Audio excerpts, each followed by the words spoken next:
Good evening, Minnesota, and good evening to those tuning in across the United States. I'm Tim Walz. I have the privilege of being the governor of the state of Minnesota. I'll be joined at the podium tonight by the mayor of St. Paul, Minnesota, Melvin Carter, and joined for any questions at the end of the statements by John Harrington, who is our commissioner of the Department of Public Safety. Last May 25th, the world watched in horror as George Floyd's life and humanity were taken from him with a knee in the neck. The pain and the grief and the anguish of the Floyd's family was bared to the world, and as was Minnesota's pain and anguish and obvious failures, especially when it came to race and policing. A short time ago, that police officer, Derek Chauvin, was found guilty of murder of George Floyd and was taken away, and sentencing will soon follow. It's an important step towards justice for Minnesota. Trial's over, but here in Minnesota, I want to be very clear. We know our work just begins. This is the floor, not the ceiling of where we need to get to. I want to take a few minutes to thank folks involved in this and this trauma that has spread from 38th in Chicago across our state, across the country and the world. I'd like to thank my friend, Minnesota Attorney General Keith Ellison. The remarkable work that he and his team did made us proud, and it made us believe for today, and we need to hold that thought, that justice is possible. That team with Steve Schlischer and Jerry Blackwell, two Minnesota attorneys who pro bono chose to step up and make sure that the state's case would hold, they make us proud. Their humanity, their intelligence, and their belief that justice would be served inspired all of us over these past difficult weeks. I'd like to thank the jurors who held an incredible burden to do the right thing and make sure justice was served without being influenced by anything else. They did a service that holds a heart in our democracy, in our judicial system, and they did it. They did it, I think, for all of us in a way that had us all holding our breath, but with a belief that it could work. And I'd like to thank those who testified in this trial. I'd like to thank those police officers who showed what integrity looks like. It may be a sad statement that many of us have waited a long time to maybe be able to witness that, but it's there, and we know it, and we saw it on display. And I'd like to thank the other witnesses who last May stood on that street corner and, as Jerry Blackwell said, showed a bouquet of humanity, the beautiful multicultural society that we have here in Minneapolis and in Minnesota. But those people were subjected to something no one should have to see. They saw George Floyd murdered in front of them. But they had the courage to stay, to record what they saw, and then bring forward that pain again and again to them to make sure that George Floyd received justice. Thousands of Minnesotans marched in the streets in the wake of his death. They inspired a movement, not just here, but across our nation and the world. Many of these people did not know George Floyd, and many of them had maybe never been down on 38th in Chicago, but they went day after day, and they kept that place sacred, all with the intent to make sure that justice for George Floyd would be served. They called for change, and they demanded it. A year later, Derek Chauvin is behind bars and faces years in prison. But we know that accountability in the courtroom is only the very first step. To the Floyd family, we grieve for you. Today is a small measure, but George is not coming back. Child lost father, brother, an uncle, a friend.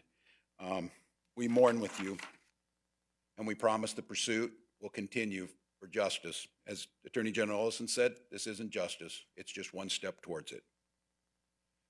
True justice for George Floyd will come through real systemic change to prevent this from ever happening again. When every member of our community, no matter their race, their religion, their background, is safe, valued, and protected. The tragic death last week of Daunte Wright showed the world once again how much work we have to do. That small step forward, though, inspires us to do the work. And for those of you listening who aren't from Minnesota, Minnesota is an exceptional place with exceptional people. We're many times lifted up as a model of well-being, but we have to ensure that's true of everyone. Measures of wellness, happiness, economic security, even during COVID, we were recognized as being the best state in the nation for the care of children and the best state in the nation for women.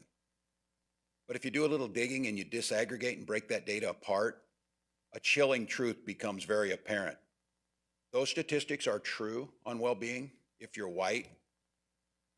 They're not only not true if you're black, it's exactly the opposite. The death of George Floyd was maybe an awakening for some Minnesotans to this hard truth, a truth that our communities of color have known their entire life. That inequity will not stand. That inequity will eventually bring the heartache and what you saw on 38th in Chicago, what you saw in Brooklyn Center, what I've said from this podium many times. It's not good enough to rank first in educational attainment for white children if we rank last for black children. It's not good enough that we have some of the best health outcomes in the country if that's only true if you're white. Not only is that not sustainable for communities of color, it is unsustainable for any society to have those types of inequities. We can't undo centuries of racism and bias in one night, but we can come together and ensure that Minnesota is the best place in the country for every child to succeed. We must make meaningful change at the state and federal level, and Minnesotans, we're going to need your help. You saw what happens when your voices are lifted up. You have the pledge of our administration to do everything we possibly can to put the priorities of lifting up equity in all aspects of life in Minnesota, starting with real reforms around policing and criminal justice, and to extend to educational opportunities, healthcare outcomes, home ownership, all of the things that make this state the best place to live. We need to take away that qualifier. It's not just the best place to live if you're white, it needs to be the best place ever. And George Floyd's death and our justice system's conviction of that murder gives us that small place to believe we can make the difference. Communities of color will not go on like this. Police officers will not go on like this. White communities in our state cannot go on like this. The only way forward is through systemic change. And I'm not naive, I've done this long enough. We'll be told there's not enough time, there's other priorities, it's difficult. For those listening across America, the unique part of our legislative body here is it's the only one in the country that one house is controlled by the Democrats and the other house is controlled by the Republicans, which gives us a golden opportunity to show that equity, decency, and humanity should know no political boundary. We're going to ask folks to come together to have hard conversations in those chambers of the legislature, in our own houses, and for many of you, amongst our own families. Those of us of a certain age, if you're white, it's easy to believe. What's the problem? Things work well. There's good jobs here. You can buy a house. Why can't everybody do this? It's time to have that conversation with your relatives. It's time to have this conversation in every corner of the state that we cannot continue the way we've been going. And the good news about this is there's plenty to go around. We know what works. We need to start applying it. We need to make that commitment. So we have to rebuild, restore, and reimagine the relationship with law enforcement and the communities they serve. We must tackle racial inequities in every corner of our society, from health to home ownership to education, and we have to do it finding that common humanity. I know that the people of goodwill across this state and across this country know that what you saw today could and needs to be a pivotal moment in race and equity and decency across this country. And I said it back in May that we're not going to get another chance to do this. This is our moment. And for those of you who have seen Minnesota, and as the governor of Minnesota, it breaks my heart, but my pledge is to make it better. This is a great state with great people, And it's now our time to show that means every single person. With that, I'd like to turn it over to my friend and someone we look to lead on these issues, someone who's been there every step of the way, Mayor Melvin Carter of the great city of St. Paul. Good evening. I'm Melvin Carter. I'm the mayor of the city of St. Paul, Minnesota, Minnesota's capital city.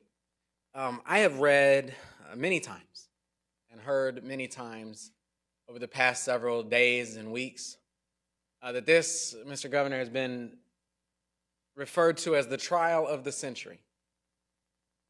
And that's crazy when you think about it, because this trial really didn't have that much suspense involved. When we think of great trials, a trial of the century, you don't think of something that is videographed. You don't think of something that had this many witnesses. You don't think of something that in all actuality should have been so clear. And I think part of the frustration, part of the angst that we've seen across the country has been for people who can look in the mirror and say, I know if I was on videotape doing that, there wouldn't be much suspense involved in this at all. But this exists in a storyline. It exists in the storyline, in the same storyline as Philando Castile, who is a member of our St. Paul community, who was shot to death in front of his 4-year-old daughter. It exists in the storyline of Eric Garner, who was choked to death, face down, and said, I can't breathe 11 times before he died. And no one was held accountable for their deaths. It's the storyline of those of us in the African American community and other communities who, for years, have had to ask this rhetorical question: how bad does it have to be? How brazen does it have to be? How obvious does it have to be? How well documented does it have to be for someone to be held accountable for wrongfully taking a black life? And over again, we have been disappointed. And over again, we have been heartbroken. I spent this afternoon standing outside of the Hennepin County Courthouse, and surrounded by people of all races, of all ages, people from Minnesota and people from other places. And we stood there, and people chanted, and people sang, and people were engaging and huddling together to try to stay warm. And somebody said, the jury is coming back.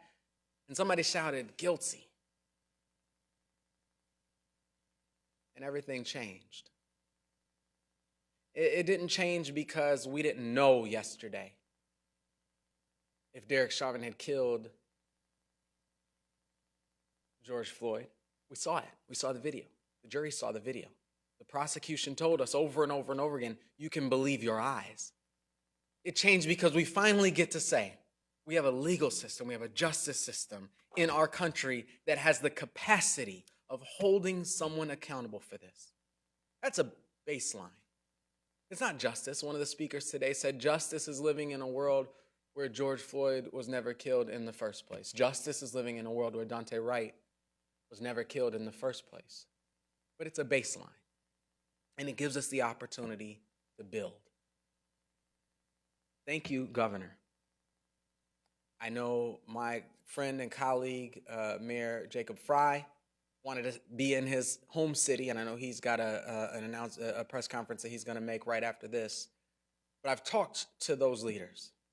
I've talked to leaders in our Republican caucus in Minnesota.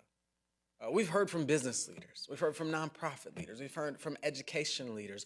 We have heard big talk. We have made ourselves big promises. And now, as we move forward to the work that we have to do, we remember what we said yesterday, that no matter the verdict, the work in front of us is the same. I appreciate the acknowledgement, Governor. It's important for us to have a governor who knows that it's unacceptable for us as a state, as strong as Minnesota, as wealthy as Minnesota, as educated as Minnesota, as home-owning as Minnesota, to be as disparate as Minnesota, disparate as Minnesota. That's unacceptable. And we cannot allow ourselves to accept that, to continue to accept that as the status quo. We're walking down these roads in St. Paul, and we will continue under the governor's leadership to push ourselves down these roads as a state, and I know as a country as well. And as the mayor of this city, as a community member, as an African American man, and as a member of the human race, it's an enormous relief to me to know that we get the opportunity to breathe. We get the opportunity to build. That process won't always be convenient. It won't always be quiet. But construction is rarely convenient or quiet. This process is one that our leaders cannot do by themselves. It's one that is going to require, just as we've had a national all-in effort to address the pandemic of COVID-19 over the past year, it's going to require that national all-in effort to address the pandemics of race, of racism that we've experienced in our communities and in our country for generations. Thank you. Before we take questions, I just mentioned this afternoon I had the privilege, and I don't think anything happens by chance. I was meeting with Reverend Jackson as I got word that the verdict was coming in. And Reverend Jackson's message to us was, this state has far more lightness than darkness. And he said, it always wins. He said, you are the state that helped push the civil rights movement through with Hubert Humphrey. You're a state that knows that we can do this. And our pain has been visible to the world, but we're at a point where no more pushing this away, no more pretending like it's good enough for some people to be doing really well while others struggle. Those days must end. And as I was speaking with Reverend Jackson, we talked about this. I said that this myth that you save political capital for the next election, you save political capital to make the change you want to see in the world. And I think the commitment that you're seeing out of folks, as Mayor Carter said, we've all written a lot of checks. We better cash them now. And that political capital needs to be burned. It needs to be done now, and we need to make these changes. And here in Minnesota, we've been given an opportunity, and we need to honor those who have done this fight to make Minnesota that state that truly does reflect the best and that every child succeeds. With that, I'd open it up for questions from the folks here. Governor and Commissioner Harrington, in the immediate sense, the security sense, does this verdict change anything? Will you roll back the security measures that you've got in place?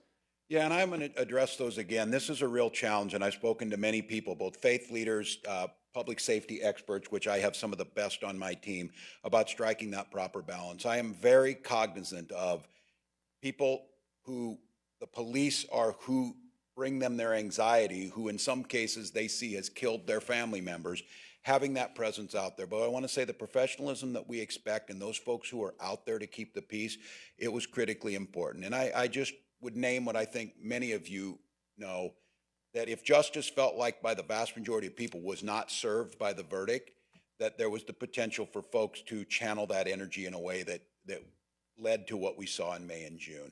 So I think what I would say, and listening to my experts on this, is we certainly know Minnesotans are celebrating, I think, a sense of we can, understanding there's tragedy all the way around. Celebrating might be the wrong word.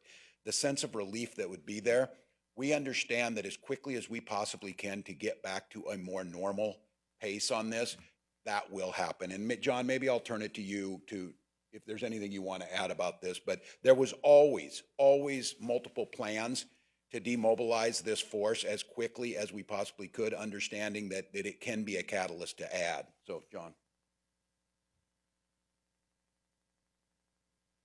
Thank you, Governor. We do have a plan to continue our operation for this evening. However, we have emphasized in our briefings to all of the officers from all of the different departments that are part of Operation Safety Net that this is a night for patience, and this is a night for restraint, and this is a night where we are going to make sure that people's First Amendment rights, first and foremost, can be expressed safely. And only in those situations where it's the most dangerous would we be expecting to take any kind of police action.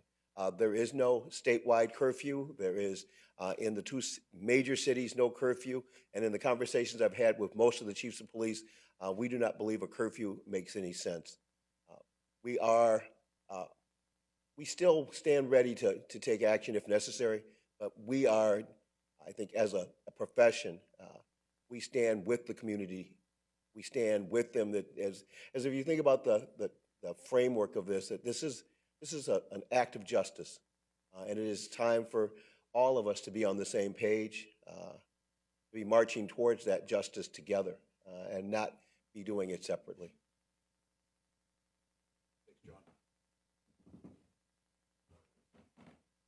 Governor, I have one. Yeah, Governor, I'm wondering if going forward, you're thinking about having the AG's office handle police-involved shootings, police-involved death, and make charging decisions, but also prosecute those cases. Yeah, no, thank you for the question. And I want to be clear on this, that we have an incredible Attorney General in Keith Ellison. I trust him implicitly. He is by nature my attorney, if you will, for the state of Minnesota. So I trust his judgments. And the governor in the state of Minnesota does have the ability to move these cases to the Attorney General. That was the decision that we made with George Floyd, but it was a decision that was guided from the Attorney General's office and what he felt was best. And I will continue in that model. If in these situations the Attorney General feels like it makes sense to move these from the county where they happen to the Attorney General's office, I will follow that.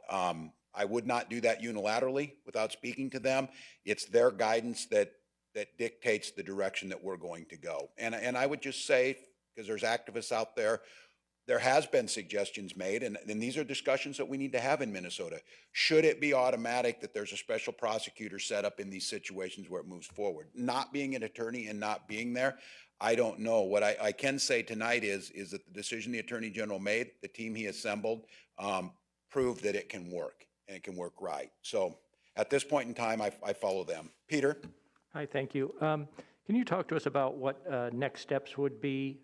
You've made statements about the need for changes to police accountability and other bills that are pending before the House particularly, but what are you going to do about it? How are you going to make that happen besides saying things at press conferences? Yep. Well, the way our democracy works is you put an incredible amount of pressure on people to move in the direction of where the public wants. As I've said, I think it's self-evident to everyone, we can't continue to live like this. This will not work, and it will eventually touch every single community and every single person. With that being said, I think what we do is we take those things where we agree on this. I find this hard to believe, that you could find anyone, both in the legislature or out, who thinks that you should be killed for minor traffic violations. It takes a ton of time. It puts officers in tough situations. Let's find a better way. I know that if you go on the turnpike in Chicago and don't pay your bill, they find a way to find you wherever you're at and send you that bill for not doing that. Many of these things, like expired tabs and things like that, let's figure out a better way to work that. Let's figure out a better way to make sure we're de-escalating. And I think work through that list. That list is pretty extensive. I want to be clear, though. We need to do the immediate things to remove the harm where we see whether it's from George Floyd or Dante Wright. But I have been asking for months to move the money that the state of Minnesota has, as the mayor said, we're blessed to have this, to give it to the schools and the superintendents and the social workers and the mental health care professionals who have been begging us to give them certainty. What are we going to do with our children post-COVID to get them back? Move these things simultaneously. Move them together. Let's get back to doing that. I can tell you what's not going to happen, and there'll be immense pressure on this. It's going to be very clear that there's an expectation that these bills move. And if we choose, and someone chooses to say, we're simply not going to vote on them in this House, or we're not going to move them, there will be a very clear indication. And then our system, again, I believe it will work. They will find new legislators who are willing to move this, because you're not going to find a majority of people who are on the side of continuing what they've seen and continuing the way it's been. And the good news about this is if we do this, we all prosper. Can I follow up real quickly? I mean, governors do have the ability to convene Meaning generally, if you call people to your office, they show up, you've all been vaccinated. Are you going to actually do some hands-on work with legislative leadership, particularly Republicans, to start to try to put something together? Yeah, and I try the best I can. I stay engaged with them. I mean, I understand, and I just, to be candid with everyone, COVID has put a strain on these things. COVID has put a strain on the relationship. It's probably not a really good relationship when legislators are crafting legislation to jail the governor for having people wear masks. So I'll be the first to tell you, I'm not going to pretend this is easy. But if we act like this is too hard and this is not our moment, for those out there who are, whatever you're feeling right now, for black families, for white families, whatever, this sense of dread or whatever it was that was hanging over us, if we don't make these changes, just to be very clear, we will be right back again with another trial, another trial, another trial, and it will just be relentless. We know there's things that'll work. We know that if there wasn't the desire to pull over and arrest Dante Wright, and we could have just ticketed him, or maybe we had his license plate number, just drive by his house and tell his mom later. I mean, there's things that we can do. If someone's life is not in immediate danger, that will make life better for all of us. So I will convene the question. I will burn my political capital on this. I have tried to not bring the partisan side of this in, but if there are those legislators who choose not to make these changes, I will use the platform that I have to make sure that Minnesotans know who's holding up progress that Minnesotans want. Governor, could you tell us a little bit more about your conversation with the White House? What was the message from Washington after the verdict? Yeah, I got a chance to speak with President Biden in the few moments right after the verdict was read. I think from both of us, there was clearly a sense of relief, a sense of what is possible now. And the White House gave us their assurance, anything we need to do on making these changes. And I just want to be clear, when I say we have changes too. I've instructed my office that there will be a full accounting and a full plan and execution to change how we deal with the media, for example, or peaceful protesters, on how those things happen.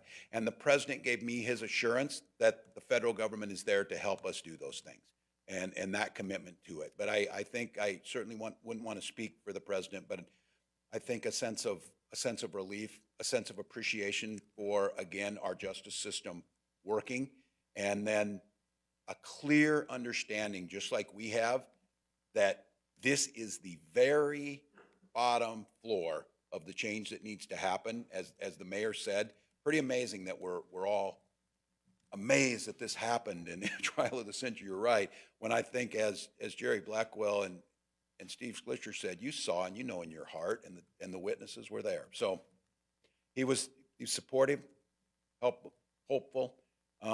But I think the one thing that was interesting from the president was of seeing his vision of where he's at and we're in the state. He knew that this was very quickly, and can still very quickly, spread throughout this country, because the expectation of these changes, and I know there's governors out there and citizens in other states, this is not just Minnesota's problem. We need to own our problem and we need to fix it, but it's America's problem. And I think the president knows that. One more? Yeah, Governor, I'm curious if burning political capital means possibly holding up budget negotiations to insist on including these changes. Yeah, I won't go into the hypotheticals of where it's at. What I am going to say is, I guess in a wait and see, because I want to give people the benefit of the doubt on this. It's not going to be easy to avoid this question this time. It's not going to be easy to walk away without doing some changes. And we need to make sure that what we do doesn't punish Minnesotans, doesn't make it worse for Minnesotans, but that if that change that Minnesotans are demanding is being held up by a few individuals, we'll figure out how to make it so that those folks can help own that and bring the fix. But I'm in a place right now, I think like many, that things can work, that humanity does matter, that people do care about their neighbor, and the vast majority of people really aren't interested in getting into political fights about something that is so self-evident and needs to get done. So I won't say anything particular around the strategy of doing it, other than I'm going to approach it with the sense of goodwill and the belief that we're all going to get there, because I don't know how you could be sitting anywhere in Minnesota today and not see that something has to change, and that kind of the precipice, if you will, of where we found ourselves.